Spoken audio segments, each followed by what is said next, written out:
Welcome to DPC Pediatrician. We're Dr. Phil Boucher and Dr. Marina Capella, two DPC pediatricians who are on a mission to share our love of direct primary care with you. Welcome everyone to another episode of the DPC Pediatricians podcast. Today we are addressing a topic that came up from a listener. They reached out with a comment on our YouTube channel saying, hey, one of the things that still worries me and I would love to hear addressed is the issue of weekends.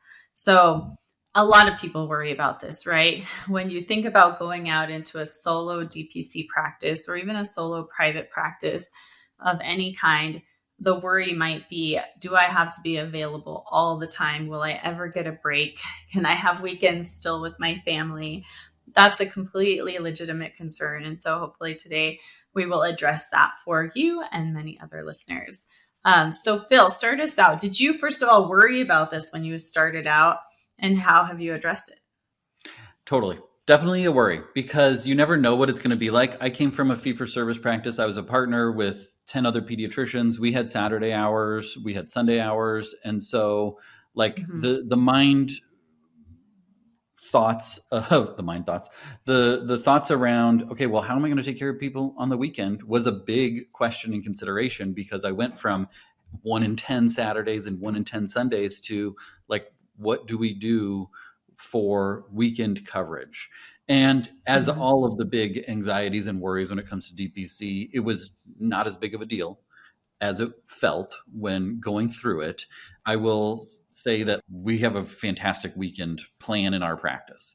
It is very it just isn't hard to handle the weekends despite having 700-ish patients now in our practice to handle the weekends. In fact, it's summer right now. The past 3 weekends, we have Saturday morning hours. I can tell you more about our weekend hours and those sorts of things. But we've had one patient over the last 3 Saturdays, one patient total over those 3 Saturdays. 2 weeks, we had 0 Saturday visits at all. And so I think that help sets the context of, okay, it's not that common of a thing where you're going to need to have a lot of weekend coverage. The way that our practice works when it comes to weekend coverage is, people still text a lot. It slows down and our response time significantly slows down. We have set office hours for about 2 hours on Saturday morning. It's myself, Lindsay, our PA, and Clara, our nurse practitioner. We just split the Saturdays. So one of us will do one and then one will do the next and one of us will do the next. And it's about 2 hours. I usually do earlier in the morning because my kids are just kind of getting up and doing their thing. So usually it's from 8 to 10. And we see anybody that needs seen. We don't typically do checkups on the weekends, although we will if parents really need it and we have the availability to plan that in advance and to do that. We don't do a lot of ear piercings in the summer on the weekends because most people are available at some point during the weekday, but we do by request on Saturdays. And so it's mostly just cleaning up any sick visits that didn't get seen on Friday because they weren't sick yet or they kind of wanted to wait and now it's Saturday and they really want to be seen to check their kids' ears, test them for strep. Those are the main things that end up on Saturdays. And then once it's 10 o'clock-ish rolls around, parents know, okay, they're not open anymore. We're not open anymore to be seen.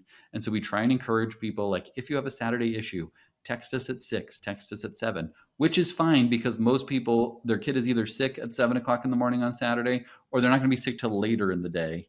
And then we'll figure it out over the course of the weekend as well. So we've just trained our patients to, if you need something on a Saturday, make sure and reach out on the early side. And that's worked really well for us. And we get very few afternoon Saturday text messages. And there's no expectation that we're going to drop going to the pool or being with our families to go and, see a kid on Saturday afternoon or Saturday evening or Sunday.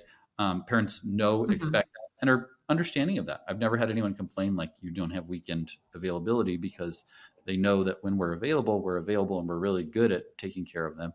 And then when we're closed, we'll still do what we can remotely over text message, but otherwise parents figure it out. Gotcha. So I'm curious, what is your text availability? So you have those 2 hours and it's not always you, it's sometimes, some of your staff, but what about text messaging? What can parents expect over the weekend?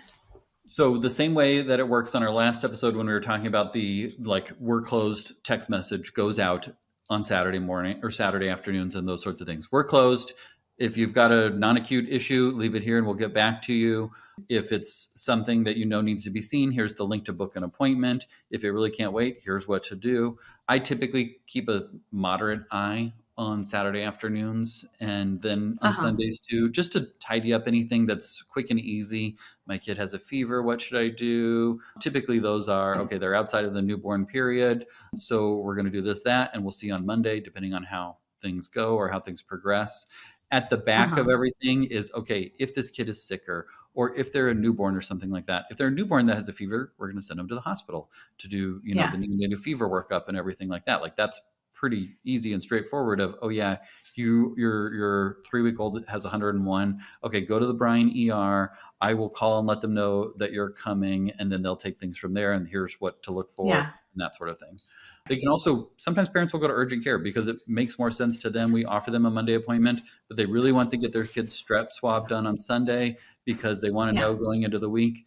Urgent care is perfect. Never had anyone complain that they went to urgent care on a Sunday, because that is what urgent care is good at, is taking care of those, low-hanging fruit of, does my kid have strep? I want to get them started today rather than wait. And that makes sense. Yeah. And urgent cares exist for a reason, right? Like we are not, the DPC community is not responsible. The DPC community is not responsible for putting urgent cares out of business, right? Like that's not our role. That should not be the expectation. I think most families, in my experience, everybody understands that we are human also, right? Yeah. We are not superhuman physicians that don't have families and don't have other responsibilities. I think if you set clear expectations, and I always harp on this, right? Set clear expectations from the beginning, and I will continue to harp on that because it really makes such a difference. In that onboarding, when people are signing up, I tell families, hey, I usually won't respond in the middle of the night. I'm human. I need sleep like everybody else in order to function and be my best during the day. So in the middle of the night, you can try calling, but if I don't answer, then, this is the nearest urgent care. This is the nearest ER, right? And people are fine with that. And I also say, hey, I sometimes take vacations and I have a dynamic schedule. So if you're willing to work with that, but you can always reach me via text. Like even if I'm out of town, I was out of town visiting my family this past week in California, and I was still responding to text messages. There was one kid who needed to be seen in person, and I handed it off to my covering pediatrician, the one who shares the office with me, and she was able to see the kid, diagnose a UTI, take care of them, etc. There was another one who just needed a phone call, but I was still busy dealing with the health emergency with my dad. And so I handed it off to her and she was happy to take it for me. Everything else that was really simple, I was able to just manage. And it wasn't that much. It was maybe 8 messages over the course of a couple of days. I mean, once people are kind of trained and the families and you don't have to be looking at their chart and figuring things out and asking a ton of questions because you don't know the person. The fact that we know our patients pretty well makes that telecommunication much easier and much quicker. Right. I think you can often open up whatever texting app you're using and know who's going to need what just based on seeing their names typically. I have my Spruce pulled up right here in the background of our thing, and I'm just seeing the messages come in, and you get the little thing. I'm like, okay, non-urgent, not urgent, not urgent. Not urgent at all. You get a really good sense of that. So you know what people are going to need what. And when you set the expectation of, hey, I'm a human, and hey, I am out of town, or I have this thing going on that I'm dealing with, they understand that because you have a relationship. You're not just kind of whomever was available, because I think a lot of parents, before they discover DPC, go to these huge practices where they rarely see their actual assigned pediatrician. They just see whoever was available. And so they feel like they're always available, and it's just a different person that's getting plugged in to look in their kid's ear, when they know you and you've talked and you know their family and they know, about your family and your life circumstances and all those sorts of things. Then they get it that you are also a human. Yeah, definitely. Yeah. And circling back to this question of weekends, I will add that the DPC pediatrician community is a little bit unique because I would say most of us kind of go into it with the expectation that we have to have some sort of weekend coverage. there is a huge discrepancy there with the adult DPC world. I would say most adult DPC providers that I've met, they just don't respond to messages over the weekend, right? And they set that expectation in the beginning. They say, hey, I'm available these times. I will check my email and I will respond to messages Monday through Thursday or Monday through Friday from this time to this time. Outside of that, you'll wait.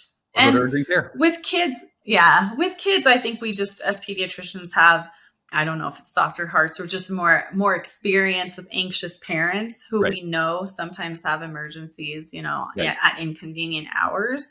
But I think the point that I'm trying to make is it's completely up to you what boundaries you set and what schedule you set, what expectations you set in the beginning.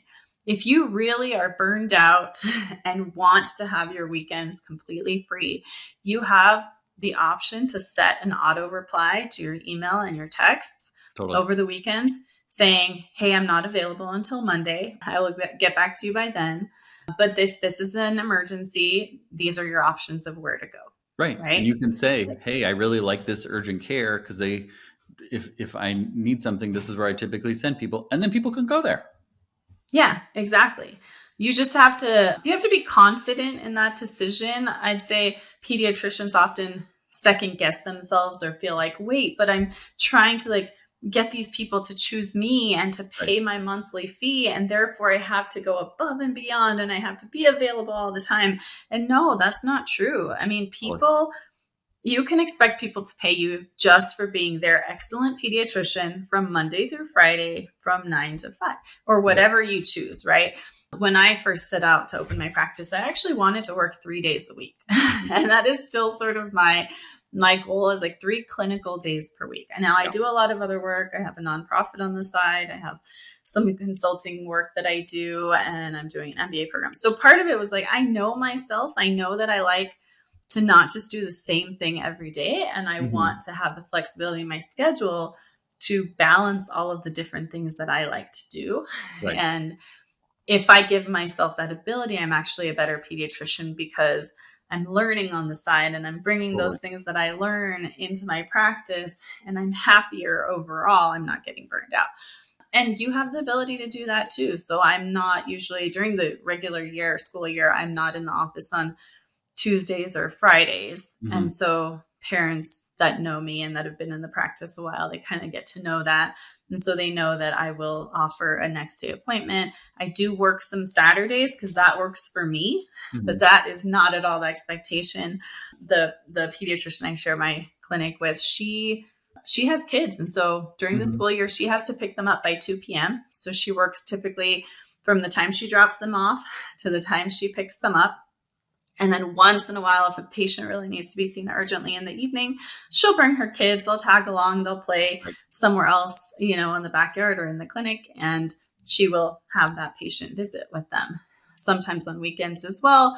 But I would say, don't feel like it's not achievable because you want to take weekends off or you want to have a non-traditional schedule.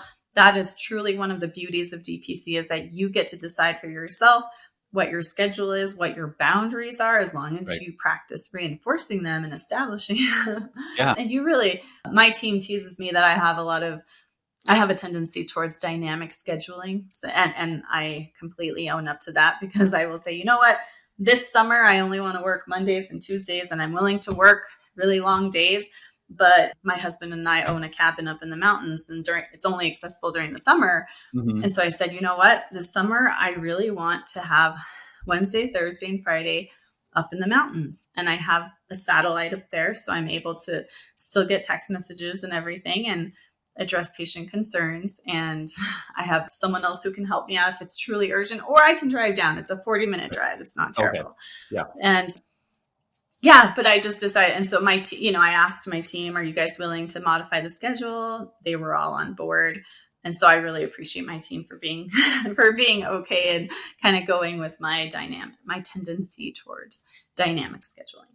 Well, I think that also is just a good example of, okay, I'm not exactly sure how this will work out. There's a little bit of risk that it could all fall apart, but the upside is that I might be able to be at the cabin for 5 days, or 3 to 4 days, whatever it might be. And so I'm going to try it. I'm going to see what happens because the risk is tolerable to me, because the worst thing that can happen is I have to drive back to see, something in particular that I can't handle remotely or can't figure out that needs it. But I bet I'll learn something as I do that. And I'll learn, this was actually possible to do long days, Monday and Tuesday, and then have more time for all the other things. And I think that's one of the beauties, like you said, of DPC is you can make it your own. You can also test and see what works and what doesn't work. No, my patients hated this. This was a huge mistake, all these sorts of things. And then you can just pivot backwards or pivot sideways, depending on how things go. That these are things that people would just say. They'd give you this really side eye if you said, hey, I'm in this busy fee-for-service practice, but I only want to work Mondays and Tuesdays, and then by appointment only the rest of the week. They'd be like, okay, go fly a kite. But you can do that. And I think that's the beauty of DPC. And like I said, and like you said, and if people are binging these episodes, they've heard us say a million times, is that you get to make it your own. And when you set the boundaries, patients respect those boundaries. The example that I always give when I'm talking with physicians who are like leery of this sort of thing, of like, they're going to bother me all the time, is we go to a pool in the summer. It's a community pool. You have to pay a membership for access. It's very affordable. There's a sign that says, here's the pool hours. I can't, just because I paid for a membership to the pool for access, just go whenever I want because I paid for access. There's a sign that tells what the hours are. Okay, guys, it's time to go home. The pool's closing. Yeah, we paid for this, but it's also the pool's closing. I can't bring nachos into the pool, even though maybe I want to, because there's another sign that says no food in the pool. Like people learn to follow the rules when the expectations are made clear. Now, if the pool was open all the time and it was 2 a.m. and I wanted to go to the pool and no one had ever, put up a sign or locked the gate or something like that, then I'd get used to, hey, it's 2 a.m. I wanted to go swimming. But if there's a sign and there's expectations, then people follow those expectations. And if they make sense and they're told in advance, they say, oh, that makes sense. You're here Mondays and Tuesdays, and then the rest of the week you're available by text message. Perfect. That makes total sense. Oh, and you have a plan for what to do. If my kid skins their knee or has a fever on Thursdays, here's what I'm supposed to do. Great. Makes sense. You got a plan. Absolutely. Yeah. And again, people know that we're human also. So I was really nervous when I set out this summer schedule. This is the first time I've attempted that sort of thing. Yeah. And I do work also some Saturdays to kind of make up some of that time. But a couple of parents reached out about scheduling things during the summer. And I had to say, I just decided to be honest and say, hey, like, I'm going to send you my scheduling link, but just know that my summer schedule is modified because of this reason. And I just was honest about that reason. And both of the parents were lovely. And they said, oh, that's wonderful for you. Like, we hope, you get some time to enjoy, and we will completely work with that. Yeah. So it was really nice to hear that, oh, okay, a lot of that anxiety is just in my mind because of that expectation that I'm like letting people down, but most people are going to be completely fine with it. Yeah, I think that is just a really good note to end on, is like, you are human. You can set boundaries. Parents and patients will respect those because they know you and they value the relationship and they know what you offer and are willing to make it work. And I will say that in 4 years now as a DPC pediatrician, I've never had a patient leave the practice or even complain that we weren't there for them when they needed it, despite the boundaries that we put in place and that we enforce on a regular basis so that we can enjoy our practice and enjoy our lives and make all of those things work. No one has ever complained. No one has ever left and said you weren't available as often as I needed. And so I think that hopefully helps hammer home that, like, you can do this too. You can set those boundaries and expectations. Yeah. And if once in a while you have a patient who does not respect those boundaries, then you can say goodbye. Right? Yep. You guys clearly have a very specific need that I'm afraid that I'm not able to meet. And so it's not going to work out. It's not going to be the best for you to keep going, and it's not going to be the best for me to keep going. So here's some other ideas of who you might see that might be able to help you with the expectations that you have. Bye. Absolutely. Yeah. Yep. All right, everyone. Well, thanks for listening. We hope you found this helpful. Until next time.